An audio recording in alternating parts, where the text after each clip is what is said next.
नमो हरिहन्ताणं नमो सिद्धाणं नमो आयतीयाणं नमो वज्रायाणं नमो लोके सर्वसाधुनां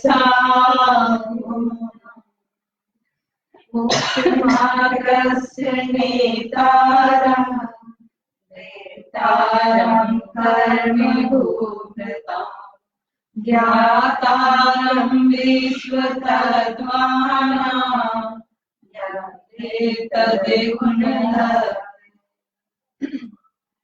सूत्र ग्रंथ है, इसमें चौथा अध्याय चल रहा था।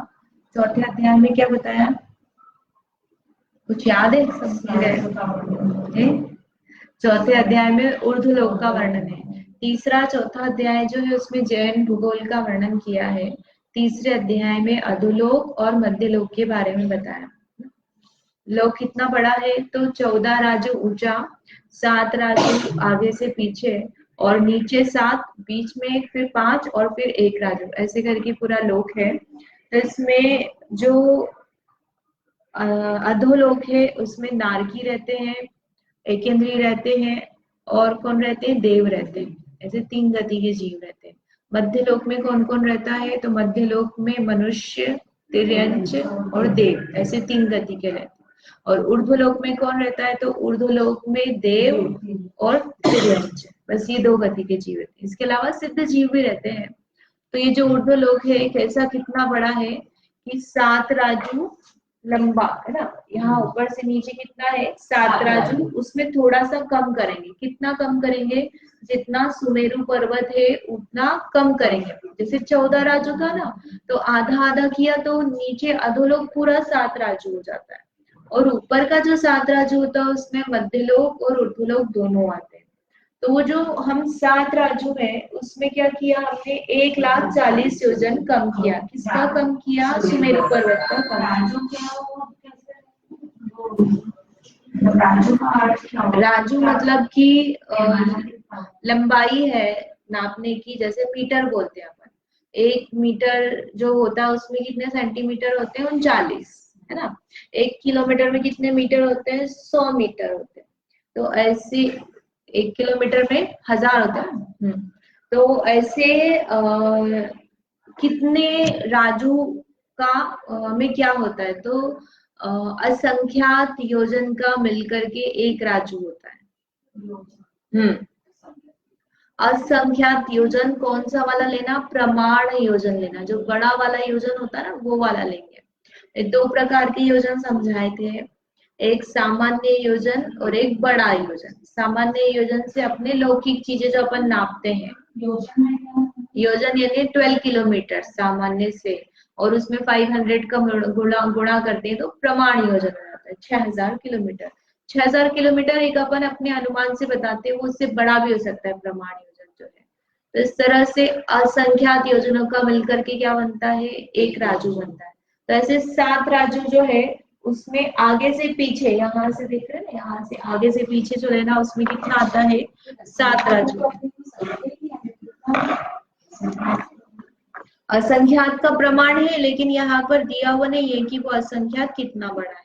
बाकी जो है असंख्यात जो है अनकाउंटेबल है ऐसा तो है नहीं, अपने ज्ञान का विषय नहीं है। भगवान के ज्ञान का, हाँ है ना, नहीं अवधि ज्ञान का विषय है ना। असंख्यात जो है अवधि ज्ञान मतलब परे ज्ञान का विषय है, ये कर चुके हैं अपन सब। तो इसमें जो ये है ऊपर से नीचे कितना है? 1,40,000 योजन कम 7 राजू, और आगे से पीछे कितना है? 7 राजू, और यहाँ पर नीचे कितना है? 1 राजू, बीच में 5 राजू और यहाँ ऊपर 1 राजू। ये पूरा 7 राजू बोल रहे हो, हाँ, और नीचे से ऊपर पे 14 राजू। हाँ, 14 राजू में क्या क्या आएगा? नीचे तीनों लोग आ जाएंगे। 14 राजू में तीनों लोग आ जाएंगे। और इसे हाँ, इसमें देखो आपको 3 डायमेंशनल जो है वो दिख रहे थे, 3 डायमेंशनल हो गया। तो तो इसमें ये पूरा कर लिया था। कितना शेप बनता है इसका, कैसा, अर्ध मृदंग। अर्ध मृदंग के आकार का नीचे का बनता है और ये पूरा मृदंग का जैसा आकार है वैसा इसका आकार बन जाता है।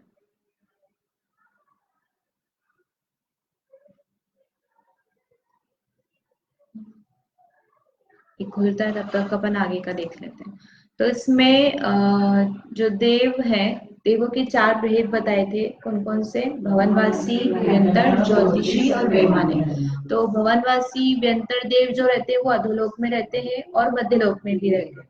और जो ज्योतिषी देव है वो क्या है, सूर्य चंद्रमा तारे है ना, वो कहाँ रहते हैं, मध्यलोक में।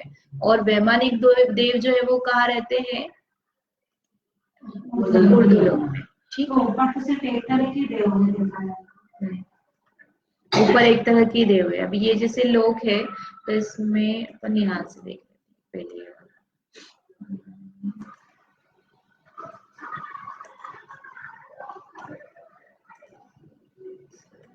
ठीक है, ये जो लोक है यहाँ पे से आप देखोगे तो ये कैसा दिख रहा है, इसमें मोटाई है। तो ये जो मोटाई है, ये मोटाई कैसी है, आगे से पीछे 7 राजू।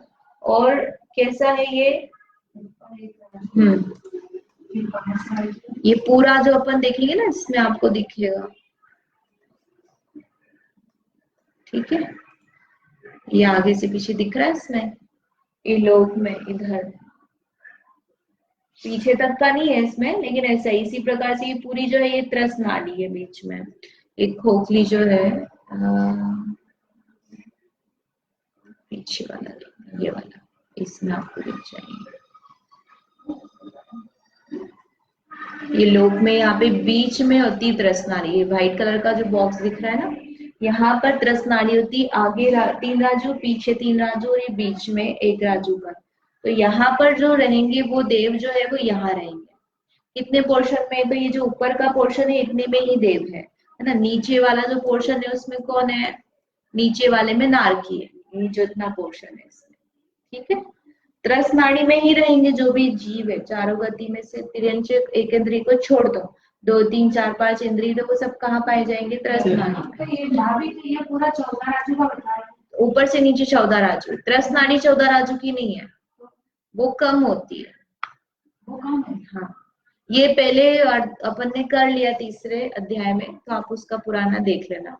तो इसमें ये जो वैमानिक देव है वो कहाँ रहेंगे, तो ये जो अपन ऊपर का पोर्शन देखा है, ये इसमें ये जितने भी ब्लॉक्स बने हुए ना, इसमें इनके विमान है और इसमें वैमानिक देव रहते हैं।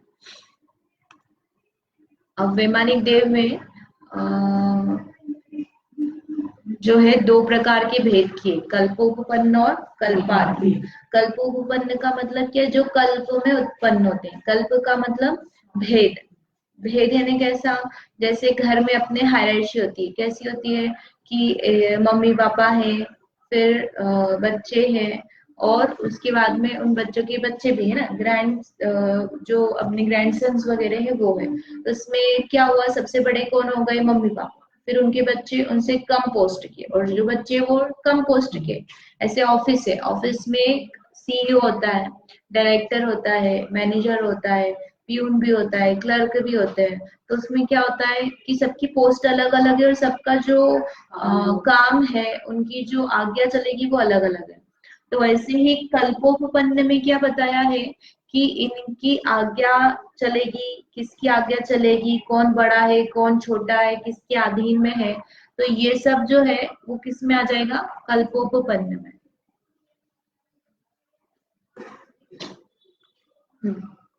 तो इंद्र सामान्य का अधिक भेद सहित, भेद होना, कल्प यानी भेद, तो जिसमें पोस्ट ऐसे 10 टाइप के भेद होते हैं उसको कहा कल्पोपन्न।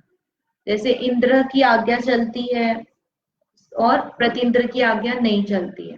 फिर कल्पातीत, जहां पर सभी एक जैसे हैं, कोई छोटा बड़ा इंद्र नहीं है, ये इससे बड़ा ये इससे छोटा ऐसा नहीं है, सबके एक जैसा स्टेटस है, उसमें कोई डिफरेंस नहीं है। तो इस तरह से 2 तरह से वैमानिक देवों की भेद है। और इसमें हमारा ज्योतिषी देव ये सब हो चुका था। तो आप बोलो तो थोड़ा सा अपन रिवाइज करके फिर आगे का करें। पूरा डिटेल में तो नहीं हो पाएगा क्योंकि पूरा ही हो चुका था, ये नेक्स्ट ही स्टार्ट करेगा, थोड़ा सा अपन शॉर्ट में करते हैं। ये ज्योतिषी देव जो है उनमें ज्योतिषी देव क्यों कहते हैं इनको, कि इनके जो विमान है वो कैसे होते हैं, चमक वाले होते हैं, उसमें आभा निकलती है, ज्योति होती है, इसके कारण से उनको क्या बोलते हैं, ज्योतिषी देव बोलते हैं। तो ज्योतिषी देव वो जो होते हैं उनके शरीर से आभा निकलती है ऐसा नहीं, वो जिस विमान में रहते हैं वो विमान से। तो जैसे सूर्य, चंद्रमा, ग्रह, नक्षत्र, तारे हैं, ये सब क्या है, विमान है, एक तरह के विमान है जिसमें ये देव रहते हैं। एक देव रहता है क्या, नहीं, बहुत सारे देव रहते हैं। तो ऐसे दो प्रकार के विमान हैं। देव रहते हैं, इतना बड़ा नहीं हुआ, आप समझ लो एक कोस जितना है, 3 किलोमीटर। 3 किलोमीटर का विमान, 3 किलोमीटर मतलब मैंने तो सामान्य बोला है, अगर अपन उसको प्रमाण में गुणा करेंगे तो बड़ा भी हो सकता है, लेकिन हम प्रमाण में करना कि नहीं वो मुझे देखना पड़ेगा। नहीं तो जिसका वो सबके बस तारा जो है वो इतना बड़ा, मतलब एक कोस जितना, उसकी सबकी साइज आएगी अभी। तो इसमें दो तरह से विभाजन किया है कि कुछ ज्योतिषी देव तो क्या करते हैं, गमन करते हैं विमान, और कुछ जो है वो स्थिर है। तो कौन से स्थिर है कि ढाई द्वीप के बाहर जो है, ढाई द्वीप यानी ढाई द्वीप याद है ना, कि भूल गए, ढाई द्वीप मतलब क्या, मनुष्य जहाँ रहते हैं जितने में ना, एक जम्बू द्वीप, दूसरा धातकी खंड और आधा पुष्करार्ध, ऐसे करके ढाई द्वीप है। तो वो जो ढाई द्वीप है उसमें जितने भी सूर्य चंद्रमा है वो सब गमन करते हैं, और उसके बाहर जो सूर्य चंद्रमा है वो सब कैसे है, अवस्थित, जो जहाँ है वो वही रहेगा, वो गमन नहीं करेंगे। तो ढाई द्वीप के अंदर तो दिन रात का भेद होगा, है ना, अपने यहाँ दिन रात का भेद क्यों होता है, सूर्य चंद्रमा घूमते हैं इसलिए, और ढाई द्वीप के बाहर वो अवस्थित है तो वहां दिन रात का भेद नहीं होता। वैसे भी वहां सारी भोग भूमियां हैं, कल्प वृक्ष होते हैं, तो जो सूर्य चंद्रमा है उसके निमित्त से दिन रात का भेद बनता है। ठीक है, इसके बाद में परिवार है कि प्रत्येक यहाँ पर जो ज्योतिषी देव होते हैं उसमें इंद्र कौन होता है, चंद्रमा।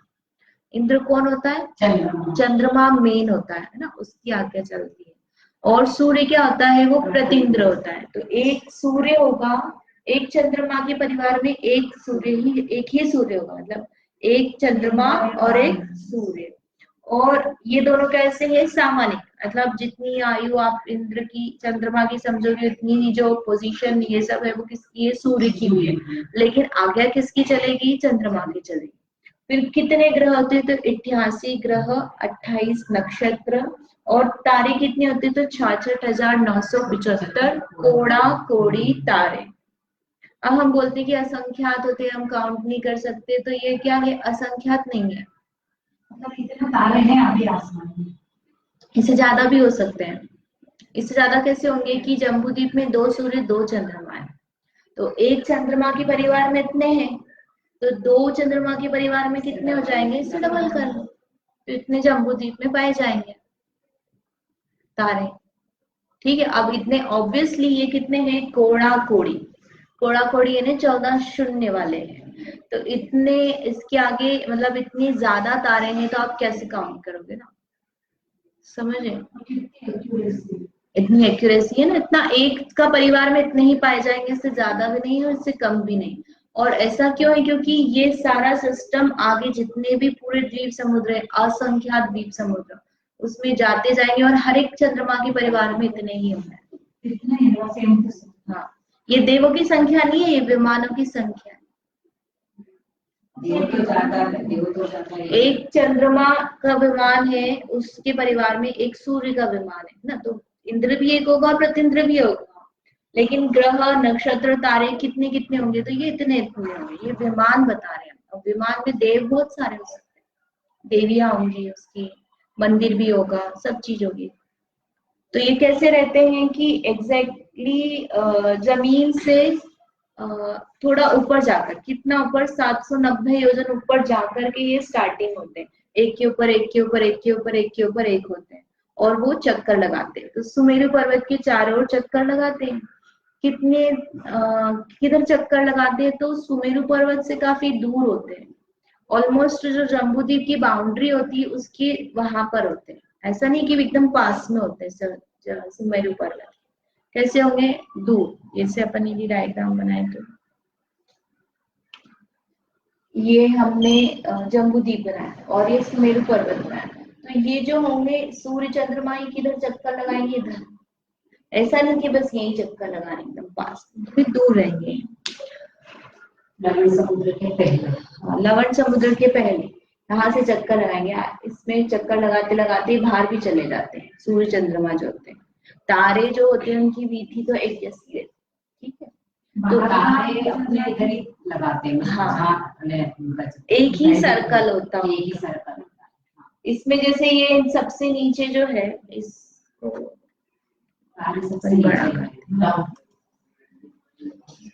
तारे हैं, फिर क्या है, राहु है, सूर्य, सूर्य नीचे है इसलिए वो बड़ा दिखता है, और चंद्रमा जो है वो उससे ऊपर है। जहाँ साइज दोनों की एक ही है, ऐसा नहीं छोटे बड़े। किरणें भी दोनों की समान है, संख्या जो बोलते हैं ना, इससे भी 12,000 किरणें निकलती है, इससे भी 12,000 किरणें निकलती है, लेकिन इसकी किरणें कैसी होती है? उष्ण होती है, इसकी कैसी होती है? शीतल होती है। फिर उसके ऊपर नक्षत्र है, सूर्य है, फिर चंद्रमा, उसके ऊपर चंद्रमा। तो जैसे चंद्रमा पे लोग चले गए तो सूर्य को क्रॉस करके है, वो तो वैसे भी चर्चा का विषय है ना। अभी थोड़े दिन पहले मैगजीन में आया था कि एक्चुअल में वो चंद्रमा पे नहीं किया उन्होंने, कहीं ऐसे ही फोटो खींच लिया है, इस टाइप से आता है।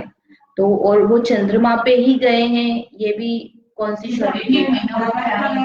राकेश शर्मा तो एग्जैक्टली वो चंद्रमा पे ही गया है क्या? फिर वो क्या मतलब एग्जैक्टली चंद्रमा पे ही गया है क्या? क्योंकि काफी ऊपर होता है, यदि अपन परमाणु योजन का मल्टीप्लाई करें तो काफी ज्यादा हो जाता है, अपनी अर्थ की सरकमफ्रेंस से भी काफी ज्यादा होता है। तो ये झूठ ही है? झूठ तो नहीं, अब वो तो देखना पड़ेगा, सर्च करनी पड़ेगी कि एग्जैक्टली क्या है। पर वो चंद्रमा पर तो नहीं गए, क्योंकि चंद्रमा पर जाते तो वहाँ देवों का विमान है, मंदिर है, जल भवन है, सब चीजें हैं। और वहां तो जा ही नहीं सकते ना, फिर मनुष्य पर जा सकते हैं। ये मनुष्य विद्याधर जा सकते हैं? नहीं, विद्याधर मतलब उसको देव ले जाए तो जाए, देव ले जाए तो जा सकता है कि नहीं, वो देखने वाली बात है। ऑक्सीजन लेके जाते हैं कि महीनों रुकते हैं, वो तो फिर अभी विज्ञान के ऊपर, बाकी ऐसे देवों का भी ऐसा मनुष्य लोग के बाहर नहीं जा सकते, लेकिन ऊंचाई पे तो ले जा सकते हैं ना उनको। ये ऊंचाई कितनी है? सुमेरु पर्वत के ऊपर पांडुशिला तक, वहां तक जाते कि नहीं जाते? तीर्थंकर बालक को ले जाते कि नहीं ले जाते? वहां तक जाते ही है ना। और इवन जो मुनिराज होते हैं, वो मुनिराज भी दर्शन करने जाते ही है ना सुमेरु पर्वत में। कृत्रिम चैत्यालय में रिद्धिधारी होते हैं, तो जाया नहीं जा सकता ऐसा नहीं, इतनी हाइट पर तो जाया जा सकता है, लेकिन अभी वर्तमान में पॉसिबल है कि नहीं वो नहीं पता। मतलब, और ये इनके विमान में वो स्वयं से जा सकते हैं कि नहीं, ये अलग बात हो जाती है कि देव ले जाए कोई तो चले जाए, लेकिन ऐसा सुनने में नहीं आया, तो वो विचारने की बात है, उसको बात करके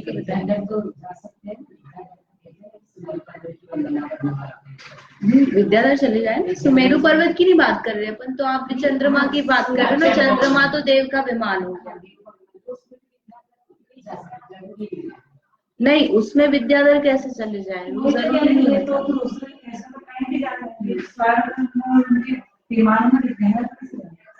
ठीक है, वो देख के बताएंगे। तो ये इस तरह से है, चंद्रमा वाला अलग से की सर्च करने की जरूरत है कि चंद्रमा पर मनुष्य गए कि नहीं गए, ठीक है।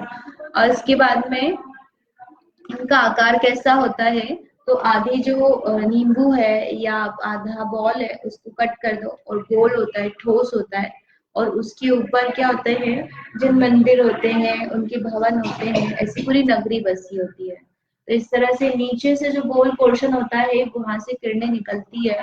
तो इन किरणों का भी क्या प्रमाण बताया है कि किसके विमान से कितनी किरणें निकलती है। ये विमान का शेप है। जैसे कि किरणों का प्रमाण इसमें दिया है। और एक विमान से दूसरा विमान काफी दूर रहता है कि नजदीक नजदीक? वो ज्यादा अंतर नहीं रहता है। तो सबकी ये देखो, इसमें सबकी एक जैसी नहीं रहती ना, अलग अलग रहती है, कम कम होती है।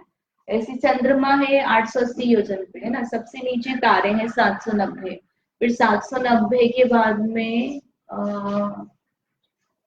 800 है ना, 800 योजन पर सूर्य, फिर उसके ऊपर में 880 नहीं 880 पे चंद्रमा, 884 पे नक्षत्र और 888 पे है, मतलब बहुत ज्यादा डिफरेंस हो ऐसा नहीं है इसमें। हाँ लेकिन फिर भी दूरी है इसमें, ऐसा नहीं कि टकराई जाएंगे, और किरणें भी हो तो उसमें क्या फर्क पड़ रहा है, मतलब किरणें निकल रही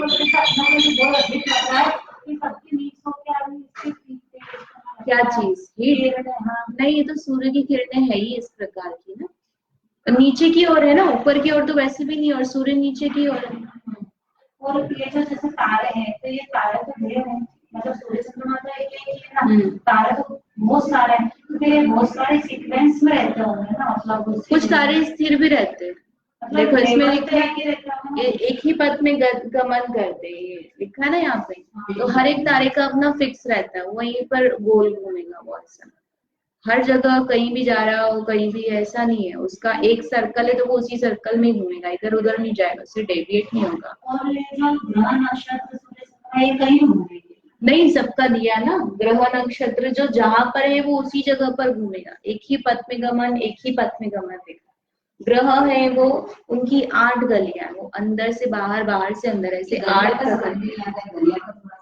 गलियां का कुछ नहीं है, उसमें क्या है कि जैसे आप घूम रहे हो तो घूमते घूमते आपने जैसे एक गली हो गई, फिर यहाँ से आप और आगे बाहर तक गए, दूसरी हो गई, तीसरी हो गई, तो ऐसे आप कितने रास्ते होंगे, 1 2 3 4, फिर वापस आप अंदर पलट के आ जाओगे, तो ये 4 गलियां हो गई, तो ऐसे करके 8 बताइए कि किसकी नक्षत्र ना, उत्तर दक्षिण दुनिया, जैसे सूर्य 6 महीने इधर गमन करता है, 6 महीने इधर, तो वो अंदर से बाहर जाएगा, बाहर से अंदर आएगा, पहले 6 महीने जो उसका घूमने का क्षेत्र है वो स्पेसिफिक बना रखा है, हाँ उल्टा हो जाता है, मतलब जैसे ये जम्बू द्वीप है, और जम्बू द्वीप में उसने यहाँ से घूमना शुरू किया, ये आधा है ना, यहाँ से वो घूमेगा, उसके 180 योजन में यहाँ पर उसकी गलियां बनी हुई, और बाहर जम्बू द्वीप से बाहर लवण समुद्र में जाके घूमेगा, उसमें 330 योजन में, यहाँ 180, मतलब जम्बू द्वीप में कम, लवण समुद्र में ज्यादा घूमता है, तो यहाँ पर घूमेगा, फिर बाद में 6 महीने बाद वो वापस पलट करके उसी मार्ग पर अंदर, बाहर से अंदर आता है, तो उसको उत्तरायण और दक्षिणायन इस तरह से कहते हैं। तो अंदर जब घूमता है तब उसकी स्पीड बहुत स्लो होती है, क्योंकि कितना बताते हैं अपन, 1 दिन 1 रात, मतलब 1 दिन में वो आधा मार्ग को क्रॉस करता है, तो उतने ही समय में उसको यहाँ पर भी उतना ही समय लगाना है, यहाँ भी उतना ही समय लगाना है, बाहर भी चला गया, बड़ा रास्ता हो गया, तब भी उसको 1 दिन में आधा रास्ता क्रॉस करना है, तो अंदर धीमे धीमे चलता है, फिर बीच में उसकी स्पीड फास्ट होती है, और जैसे जैसे बाहर आता है तो उसकी स्पीड और फास्ट हो जाती है, तो उसके लिए बताते हैं कि अंदर की ओर जब सूर्य है तब वो कैसा करता है, जैसे कि हाथी की चाल के समान, यही है, कहाँ गया हाथी वाला, यही होना चाहिए, यही है। प्रथम विधि में हाथी के समान, मध्य में घोड़े के समान, और अंतिम विधि में सिंह के समान गमन करता है, घोड़े से सिंह जो है ज्यादा फास्ट दौड़ता है, तो जब ठंड के दिन होते हैं, ठंड के दिन में क्या होता है, सूर्य जो उगता भी देर से है और जल्दी सनसेट हो जाता है, और दूर भी रहता है ना, तो अपने भारत क्षेत्र से दूर है तो अपने को ठंड भी लगेगी क्योंकि दूर है, और जल्दी से वो क्रॉस कर लेता है, इसलिए दिन कैसा हो जाता है, छोटा, और रात कैसी हो जाती है, बड़ी हो जाती है, और गर्मी के दिनों में क्या रहता है, वो धीमे धीमे धीमे धीमे धीमे धीमे धीमे धीमे चलता रहता है, तो वो ज्यादा समय तक रहता है और हमारे ऊपर ही रहता है, मतलब वो पास में ही है, सबसे अंदर में, हाँ धीरे चलता है, तो वो सनराइज भी जल्दी होता है और सनसेट भी देर से होता है, तो दिन बड़े होते हैं और रात छोटी होती है, तो उसमें जो हम बोलते ना कि अभ्यंतर विधि में, यानी सबसे अंदर रहेगा तब 18 मुहूर्त का दिन और रात 12 मुहूर्त की, और जैसे जैसे बाहर जाता जाएगा तो दिन का समय घटता जाएगा, और बाहर पहुंचेगा तो दिन 12 मुहूर्त का, रात 18 मुहूर्त की हो जाती है, फिर आप उसको वापस अंदर से बाहर करो, ये नीचे जो दिया ये ठंड वाला है ना, 12 मुहूर्त, हाँ पूरे की गर्मी का 18 और 12 ये लिखा सावन में अभ्यंतर रीति में माघ माह में बाह्य रीति।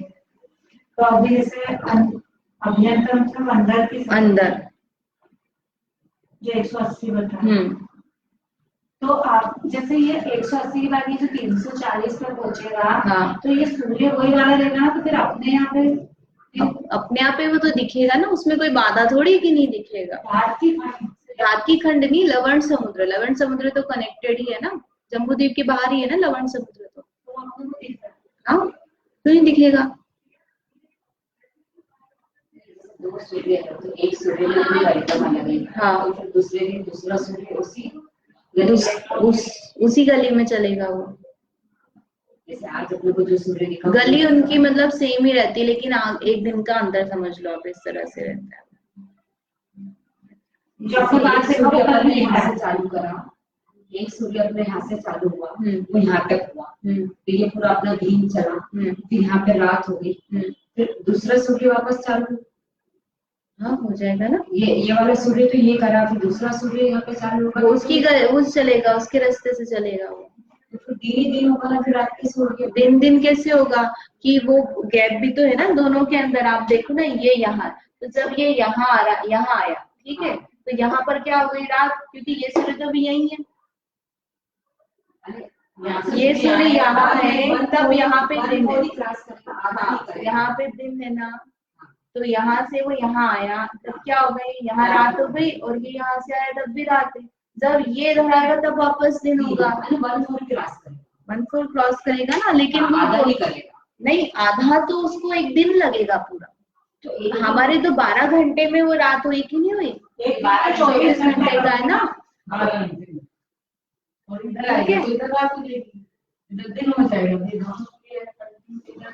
और चंद्रमा भी चलेंगे ना, चंद्रमा भी चलेगा। चंद्रमा की गलियां कम होती है, चंद्रमा की गलियां 15 होती, 15 दिन में अंदर, 15 दिन में बाहर, 30 दिन का एक महीना, कृष्ण पक्ष और शुक्ल पक्ष, ऐसे होता है।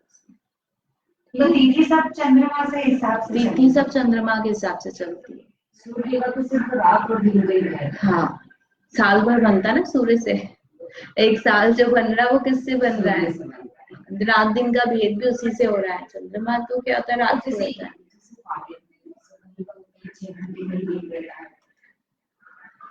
कम से कम 15 घंटे का दिन रहता है, तो वो किस हिसाब से, वो उसका लॉजिक मुझे भी अभी पता नहीं एग्जैक्टली किस कारण से है। एक जगह तो 6 महीने तक सूर्य रहते हैं, 6 महीने रात, वो उसका कुछ एंगल रहता है, किसी एंगल पे वो जैसे जो बना हुआ है, ऊपर उठी हुई है, जो भूमि बोलते हैं, तो उसके कारण से उसके पास में प्रकाश नहीं आ रहा पर्टिकुलर एंगल। और ये सूर्यग्रहण और चंद्रग्रहण वो आएगा, कल देखेंगे, वो टाइम हो गया अपना। आप लोग थोड़ा जल्दी आने की कोशिश करना, नहीं तो फिर कोई नहीं आएगा तो मैं क्लास बंद कर दूंगी। हाँ लेकिन मतलब वो फिर या तो टाइम, क्योंकि 9:30 तो बहुत लेट हो जाता है टाइम, तो फिर वो क्लास बंद कर देंगे। अगर 9:30 तक नहीं आओगे आप लोग, मतलब 9:15 पे नहीं आओगे, तो फिर वो आधे घंटे की जो क्लास है 9:15 से 9:45 ध्यान में नहीं बैठेंगे। नहीं, मतलब आप देख लो, आपको बैठना हो तो फिर वो अटेंड कर लो। फिर कोई भी क्लास नहीं आता तो फिर अपना, मतलब मैं तो वेट कर रही हूँ, मैं भी तो छोड़ के आई हूँ ना। आगे इसका जो है वो रिवाइज करके जो स्वधर्म इंद्रिय है उसको कंटिन्यू करेंगे। जावाणी के ज्ञान ते सूझे लोकालो, सुवाणी न सदो सदा देते।